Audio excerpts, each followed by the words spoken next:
नमस्कार। फसल उगाने की जो पूरी कहानी है उसमें हमने बीज बोने से लेकर सिंचाई तक सब कुछ देखा। आज हम उस कहानी के आखिरी और शायद सबसे दिलचस्प मोड़ पर हैं, जहां महीनों की मेहनत आखिरकार रंग लाती है। जरा सोचिए, लहलहाते खेत हैं, फसल पककर एकदम सुनहरी हो चुकी है, पर इसके बाद होता क्या है? ये अनाज हम तक पहुंचता कैसे है? चलिए आज इसी सफर को समझते हैं। तो ये सफर शुरू होता है कटाई से। ये वो पल है जिसका किसान को महीनों से इंतजार रहता है। अपनी पकी हुई फसल को काटना और उसे समेटना ये सिर्फ एक काम नहीं, बल्कि मेहनत के फल को पाने का एक जश्न है। लेकिन इस जश्न की ना एक बहुत बड़ी शर्त है, बिल्कुल सही समय। कटाई में वक्त की बहुत बड़ी कीमत होती है। अगर थोड़ी भी जल्दी कर दी तो दाने कमजोर रह जाएंगे, और अगर जरा सी भी देर हो गई तो पके हुए दाने खेत में ही झड़कर बिखर जाएंगे। मतलब सब कुछ दांव पर लगा होता है। तो चलिए देखते हैं कि इस कीमती फसल को ठीक समय पर इकट्ठा करने के पीछे की कला और विज्ञान आखिर है क्या। अब देखिए, फसल समेटने के तरीके वक्त के साथ कितने बदल गए हैं। एक तरफ तो है सदियों पुराना तरीका, जिसमें हाथ में दराती लेकर मेहनत से कटाई की जाती है, और दूसरी तरफ है आज की मॉडर्न टेक्नोलॉजी, जहां बड़ी बड़ी मशीनें घंटों का काम मिनटों में कर देती हैं। और इन मशीनों में जो सबसे कमाल की चीज है वो है कंबाइन हार्वेस्टर।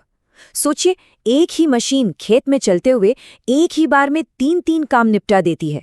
ये आगे बढ़ते हुए फसल को काटती है, फिर उसी वक्त दानों को पौधे से अलग करती है, और साथ ही साथ भूसे जैसी गंदगी को उड़ाकर साफ सुथरा अनाज इकट्ठा भी कर लेती है। ये तो एक चलती फिरती फैक्ट्री जैसी है। तो जब ये मशीनें अपना काम कर देती हैं और अनाज का ढेर लग जाता है ना, तब सिर्फ एक तकनीकी काम पूरा नहीं होता, बल्कि किसान के लिए उत्सव का माहौल बन जाता है।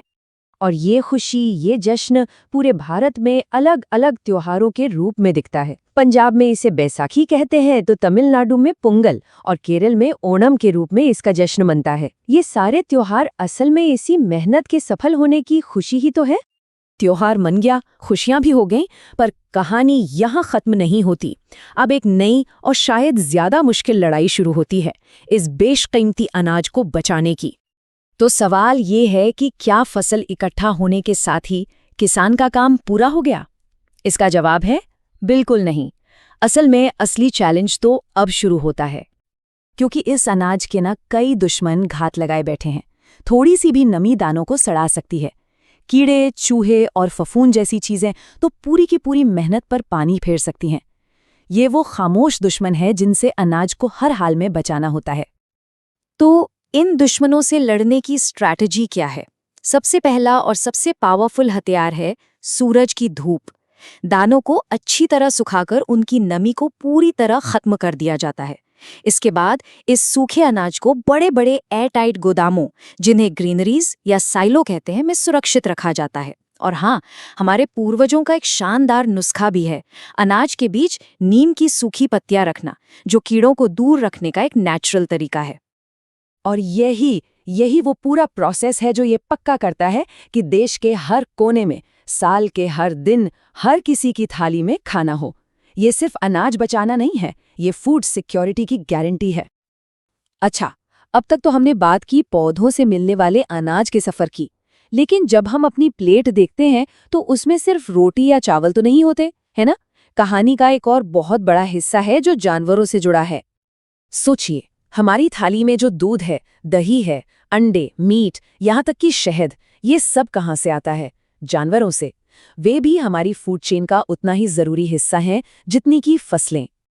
और जब बड़े स्केल पर इन्हीं जानवरों को खाने या दूसरे प्रोडक्ट्स के लिए पाला जाता है, तो इस पूरी साइंस को कहते हैं पशुपालन, यानी एनिमल हस्बेंड्री।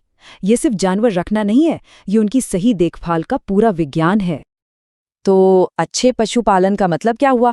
इसका सीधा सा मतलब है जानवरों को सही न्यूट्रिशियस खाना देना, उनके रहने के लिए साफ सुथरी और सेफ जगह देना, और सबसे ज़रूरी उन्हें हर तरह की बीमारियों से बचाकर हेल्दी रखना। क्योंकि सिंपल सी बात है, एक हेल्दी जानवर ही हमें हेल्दी फूड दे सकता है। तो अब तक हमने जो भी देखा, चाहे वो खेत में फसल की कटाई हो या पशुपालन, अब वक्त है ये समझने का कि ये सारी कड़ियां आपस में जुड़कर हमारी थाली तक कैसे पहुंचती हैं।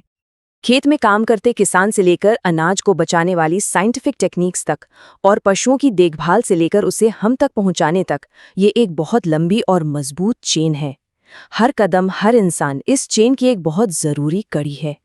इसे हम ऐसे भी कह सकते हैं कि हमारी प्लेट में रखा हर एक निवाला किसी किसान की महीनों की कड़ी मेहनत की कहानी का आखिरी चैप्टर होता है।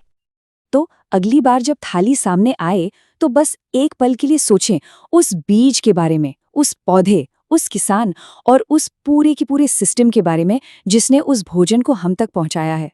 ये एहसास ना सिर्फ उस खाने का सम्मान नहीं बढ़ाएगा, बल्कि उसके पीछे की मेहनत की कदर भी कराएगा। अगर आपको ये वीडियो पसंद आई हो तो एक छोटा सा लाइक जरूर कीजिए। ऐसे ही इंफॉर्मेटिव और फन वीडियोस के लिए चौतुका ज्ञान चैनल